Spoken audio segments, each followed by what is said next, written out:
Uses sheriff's canines to search its buildings and grounds for contraband items a few times a year, according to Throne. Throne says they want a dog searching the schools more often for the safety of the children.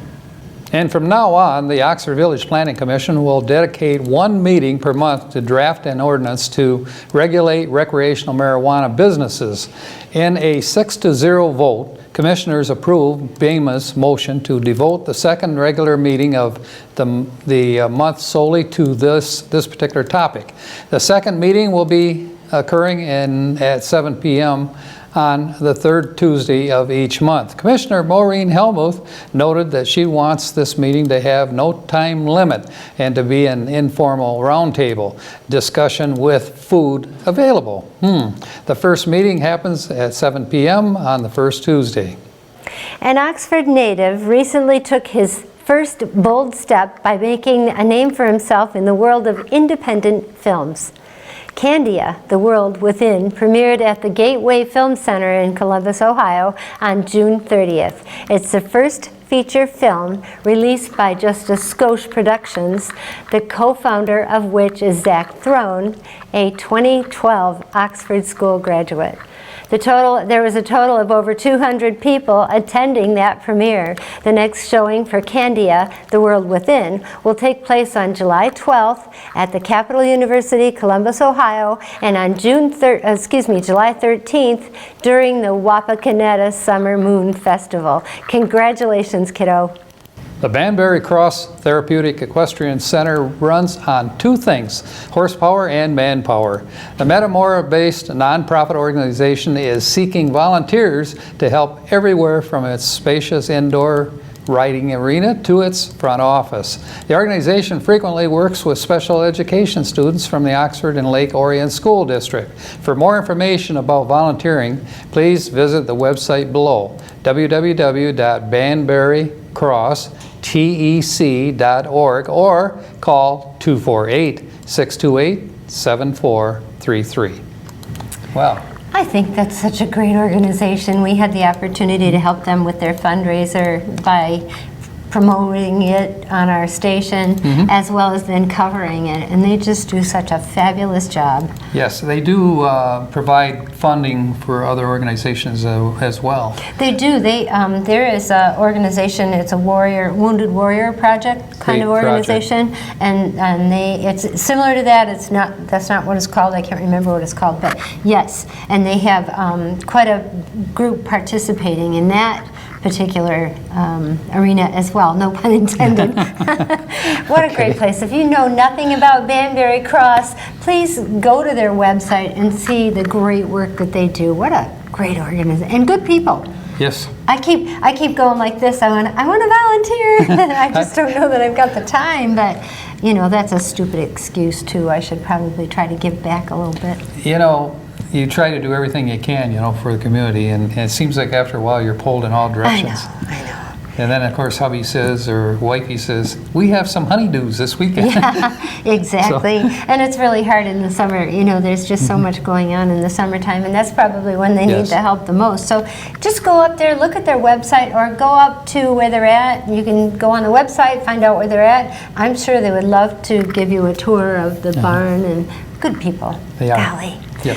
Anyhow, that's it for Oxford News this week. If you'd like to learn more about these stories or others, you can pick up a copy of the Oxford Leader newspaper, or better yet, you can catch us on our website, OCCTV.org, on YouTube, which is Oxford Community Television YouTube, and of course, our regular cable channel, Spectrum Channel 191 or AT&T Channel 99. Coming up soon, OCTV's very own Cody Wright with School Sports and Schooling Around, incorporating great topics with none other than Alexis Ware. And you won't want to miss Auto Talk and Science in the News with Dave Kenny. I'm Terry Stiles, and thanks for watching Oxford News This Week, where we bring your news closer to home. And I'm Elgin Nichols. Remember, always be kind to your friends and neighbors, and thanks for watching. Welcome to Science in the News. I'm Dave Kenny, and these stories are taken from the publication New Scientist. In our first story, the spacecraft Hayabusa 2 has successfully landed on a distant asteroid and completed its mission of collecting underground samples that scientists hope will provide clues to the origin of the solar system, says Japan's space agency. Hayabusa 2 had created itself a landing crater in April by firing a copper bullet into the surface. July 10th's mission was to land inside the crater and collect underground samples that scientists believe contain more valuable data. The Hayabusa 2 craft is the first to successfully collect underground soil samples from an asteroid, and its achievement comes ahead of a similar mission planned by NASA at another asteroid. The Japan's Aerospace Exploration Agency, or JAXA, said it confirmed data showing Hayabusa 2 touched down and rose safely after collecting its samples as planned. Takashi Kubata, a Hayabusa 2 project member at JAXA, was beaming when he showed up at an unexpectedly early news conference to announce the result. The moment the success was announced in the command center, everyone stood up, cheered, and applauded, some of them making victory signs. It was a success, a big success, says Kubata. We achieved success in all scheduled procedures. The spacecraft had started its gradual descent from its home location by July 10th. In the final landing phase, and on July 11th, Hayabusa 2 hovered at the height of 30 meters above the ground and quickly found its landing mark left from the earlier mission. The actual landing was just a few seconds. During the touchdown, Hayabusa 2 would extend its handling tube to the ground, shoot a pinball-sized bullet and to crack the surface and suck up the debris that got blasted off. Landing was a challenge for Hayabusa 2 because of a risk of getting hit by dust and debris that remain in the crater, says Kubata. Everything went perfectly, even better than perfect, says, as if Hayabusa 2 were reading our minds, he says. JAXA plans to send the spacecraft, which was on its way back to the home position above the asteroid, to examine the landing site from above. The asteroid, named Ryugu after an undersea dragon palace in the Japanese folktale, is about 300 million kilometers from Earth. Hayabusa 2 is expected to leave the asteroid to return to Earth at the end of next year with the sample set for scientific study. Nice job. In our next story, have you ever tried running with your arms straight? Most people find it quite a challenge, so it comes as a surprise to learn that it doesn't require any more energy than running with bent arms. Running with bent arms and walking with straight arms is almost universal habits, but until now, there has been no research to explain why. Andrew Yejin and colleagues at Harvard University recruited 8 students to walk and run on a treadmill with their arms straight and bent. 6 of the subjects also had their oxygen consumption measured. As you might expect, walking with bent arms proved to be more energetically demanding than with straight arms, increasing oxygen consumption by 11%. But unexpectedly, running with straight arms does not appear to be any more efficient than running with bent arms. Pretty much every subject in this study said that straight arm running was the most challenging condition, says Yejin. That's why it was very surprising when we couldn't find any difference in the energetics. The way we hold our arms is influenced by a trade-off between energy spent at the shoulder and the elbow, Yejin says. Bending the arms uses more energy at the elbow to resist gravity, but should save energy at the shoulder since it effectively makes the arms shorter, reducing the force needed to swing the arms. The result for walking suggests that with bent arms, we spend more energy at the elbow than we save at the shoulder. And there was no difference in oxygen consumption while running. This suggests that the trade-off between shoulder and elbow energy is balanced. But it leaves the reason, that is, why we bend our arms when we run unexplained. The study only tested running at a relatively low speed, so perhaps the benefit of bending our arms is only apparent at higher speed. Maybe bending the arms spreads some energy demand from the shoulder to the elbow, stopping the shoulder muscles from tiring out. These are speculative hypotheses to test the future, says Yejin. Our running style might have been an important factor in human evolution, he says. Between 1.5 and 2 million years ago, our ancestors became accomplished long-distance runners and evolved shorter forearms around the same time. This might suggest the mechanics of the elbow during running might have something to do with that evolutionary change, he says. Well, it goes on. Well, that's it for this edition of Science in the News. I'm Dave Kenny. Stay tuned to Oxford Community Television. Hello everyone and welcome back to School News. I'm Alexis Ware. The summer is certainly flying by, with it already being the month of July, and you all know what that means. School is back in session next month on the 26th of August, which brings lots of new activities and a whole new class of seniors. But that's a little ways away. This week we're still in the summer spirit with camp, summer reading, and wilderness. This week, July 15th until the 18th, the Mulberry Hills Golf Club will be holding youth lessons from 6:30 until 7:30. In case you can't make this one, another one will be held on July 22nd through the week until the 25th. The cost is always $110 and $120 for non-Oxford residents. Use the code 3818. They also have a youth golf camp with several selective dates, weekly based, and for youth golfers who are a little more advanced, they offer Youth Golf League. Ages vary in each of the different departments as well as costs. If you would like to find out more information, contact Mulberry Hills Golf Club on Noble Road at 248-628-2808. If you prefer to be on the back of a horse instead of on your feet, you'll be pleased to hear that Times Square Riding Academy on Oakwood Road in Ortonville is holding horseback riding lessons. The next set of classes aren't until July 27th through the end of August, so get signed up as soon as possible. They're week-long classes with dates to stretch through the summer into October. Pricing is set at $150 and $160 for non-residents. Along with lessons, they also offer horseback riding camp. The next available date for this is July 22nd, so be sure to call Paula at 248-431-0940. There's tons of camps and summer lessons to choose from around town. If you're unsure what's being offered near you, stop by your local Parks and Rec offices to pick up an Oxford Township Parks and Recreation magazine. There you can find a long list of summer activities for all ages. In other news, Board of Education meetings are still being held at board offices starting at 6:30. If you missed the last meeting on July 9th, here are a few highlights from that meeting. Canine update. So we had looked at purchasing a dog with district funds, and having a dog assigned to one of our security personnel. Just want to bring the board up to speed. Long story short, we found out that there was liability issues and that the district would be taking on liability if we own the dog versus if we continue to bring in canine units through the sheriff's office. In light of that, we also asked the sheriff's office to give us an hourly rate that would allow us to bring in various types of dogs. And so I meet with them this coming Thursday, and we're actually looking to draw up a mini contract, they call it, through the township, because the township actually brings in the services of the sheriff's department. Yeah, looking to draw up a contract for this coming year, and we'll use those canine services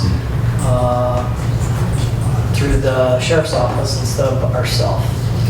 It's just sort of where we're at, and unless anything majorly changes, I will be bringing that contract to the board at our next meeting for approval. We've already put that in our 2019-2020 budget, and so we've got money there for those purposes. So that's where we're at. Just a quick question. So the dog will still be in the district the same amount of time as we had planned, it's just owned by somebody else? Yeah, so we're gonna basically just contract for, I think I asked them to draw it up for like roughly 360 hours. And so it still gives us total control of, do we want a dog in the morning? Do we want a dog at night for a night activity? We could send the canine unit to the elementary schools, middle school, high school, doesn't really matter. It'll be under our full control. Very good. Yes? Two questions. What did you base that 360 hours on? Just the school day for the year? Yep. Number of school days, the hourly rate, I want to say, is close to like $70 per hour. And so if you do the math, it's going to come out real close to around $25,000. And that's pretty close to what we had budgeted. And so, yeah, we feel this is a good way to also just, I don't want to say test the waters, but it allows us to have canine services without going out. That was highlights from the K-9 discussion in Section 5D and whether or not they'll be bringing dogs into the district for safety purposes during the 2019 and 2020 school year. Superintendent Tim Throne hopes to bring the idea back to the board for approval in the next meeting. In case you missed this board meeting and would like to attend the next one, it will be held on July 23rd at 10 North Washington Street. Everyone is welcome to come out, and selected times are set aside for the public to address the board with questions and concerns. Also remember to stay tuned for the Schooling Around segment, where we explore the curriculum and student life even through the summer, Mondays through Fridays at 11 a.m. and 3 p.m., as well as on Saturdays at 11 and 7. But don't go anywhere yet. Next up is Cody Wright with School Sports. We here at OCTV cover the local events and government meetings of Oxford, Addison, and Leonard. We also produce and edit programs for you viewers out there. With the help of our great new equipment and our technical directors, we write, produce, and broadcast our local news for you. OCTV and its communities make a great team.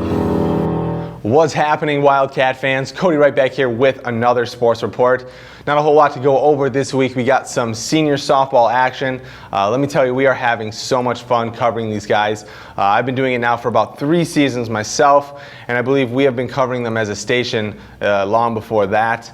Anyhow, this last week we got a neat little interview with one of the guys, Mike Niemanowski, and his daughter, who now lives in Turkey and was home to watch him play. We put her and her friend as well from Turkey, his name is Yi, on the camera. Here it is, check it out. Okay, I'm with Mike's daughter, right? Yeah, correct. Now, am I pronouncing? I say Numanowski. Technically Naimanowski. Oh, I've been wrong for 5 years. That's all right. Let's talk a little bit about your friend here from Turkey. His name is Yeats. He's Yeah, visiting he's for here the summer. And how'd you guys meet? Well, I teach in Turkey, so we met there. Yep, through friends. Okay. Yeah. Did your dad come out and see you too? Yeah, he came about 3 years ago, and we went all over Turkey together, and yeah, it was a great time. We're trying to teach him the game, but I was saying it takes a long time to understand this game, doesn't it? Yeah, I'm trying to give him some tips too. Yeah, I still don't get it. Honestly. You still don't get it? Hard. That's the fun part, the learning curve. So. Yeah. Well, thank you very much. Thanks. Right. There we go, Mike Numanowski's daughter and friend. All right, Mike, we got our whole family here today. I know, I guess I got my two favorite fans here, but it puts a little more pressure on me because I got to try harder. You know, that's just the way I am. Well, you had a good day today. I did. So I'm pleased. I think I hate to have them come out when I don't have a good day, but it was a good day at the ball That's the game. thing with sports, though. You never know. A little hot out there today, but it was a good time, and I'm glad they both came out and watched us with a victory today. Well, that's good. Well, you got the whole month here. You're here and back home. Yep. Is it nice? Yeah, it's good to be back. It's nice in Michigan. It's different, isn't it? A little bit. Yeah. Yeah. So you liking American life? Well, yeah, it's fun. It's just not as exciting because we know we're gonna definitely win. It's He's already talking it.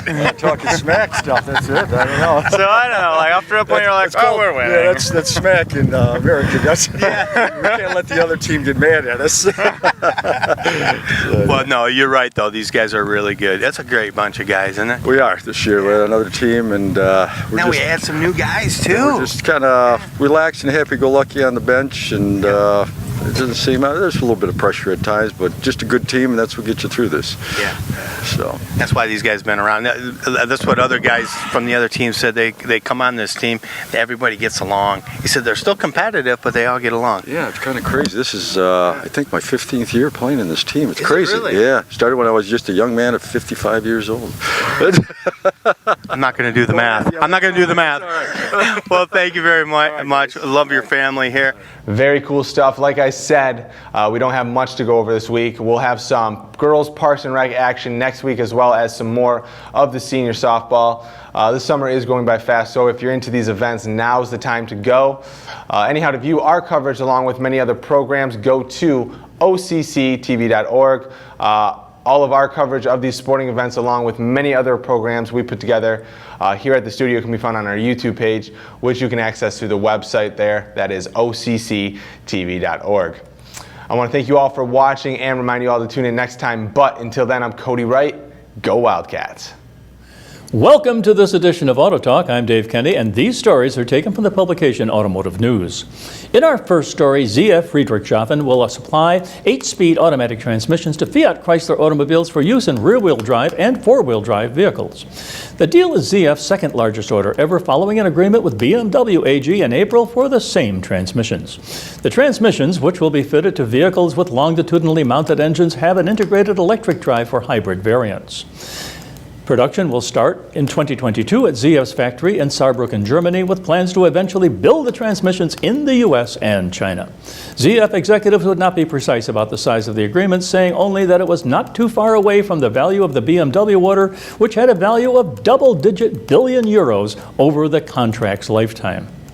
This is our second major order for the 8HP ZF. CEO Wolfgang Henning Schneider said in a statement using the company's internal code for the transmission, and it confirms our strategy to focus on plug-in hybrids. ZF said the order would include a significant share of hybrid transmissions. ZF is hoping that strong demand for hybrids, especially plug-in versions, will help it navigate the transition from internal combustion engines to full electrification. Schneider said that the ZF would be pursuing a two-pronged strategy for electrification. While betting big on plug-in hybrids, ZF will introduce a compact two-speed drive system for electric cars that includes an electric motor with a maximum output of 140 kilowatts. ZF said a two-stage switching element can increase the range of each battery charge by 5% compared with a single-stage system.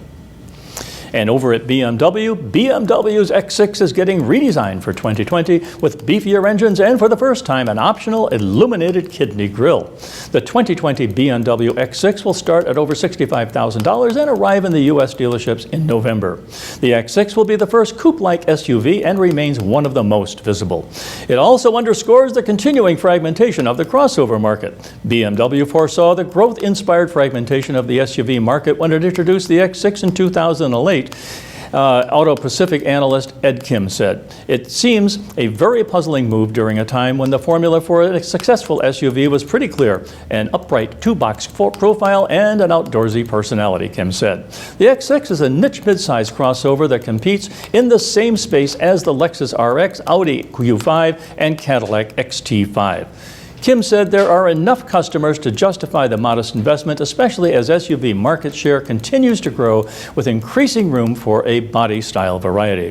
X6 sales in the U.S. fell 67% to 170 vehicles in June and dropped 18% to 3,045 units through June, BMW said in a statement on Tuesday. The third generation X6 is longer and wider than its predecessors, but with a lower height and better aerodynamics. The illuminated kidney grille, which debuts on the new X6, is part of a daytime running light feature that can remain on while the vehicle is in motion. The feature can be activated by unlocking or locking the vehicle or turning it on or off manually.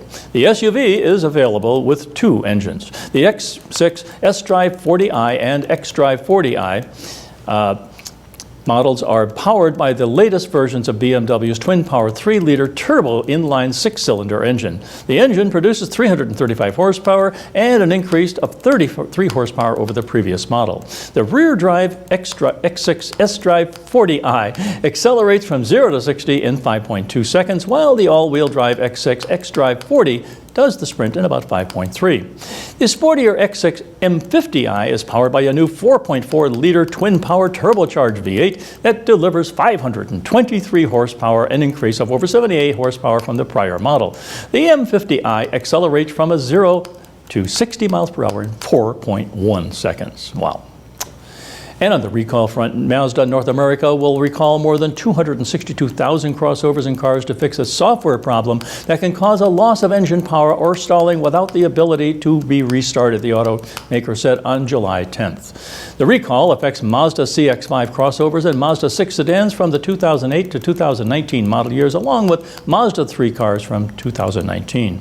The software problem happens when vehicles transition from cylinder deactivation to full cylinder activation modes, Mazda said in a statement. The intake valve rocker can misalign and can contact internal engine parts, causing an engine misfire or loss of power. A NHTSA document said Mazda may have been aware of the problem more than 5 business days before filing a report. The recall is expected to start by August 26th. No accidents or injuries resulting from the problem have been reported. Well, that's it for this edition of Auto Talk. I'm Dave Kenny, and as always, may the wind be at your back as you cruise down life's highways.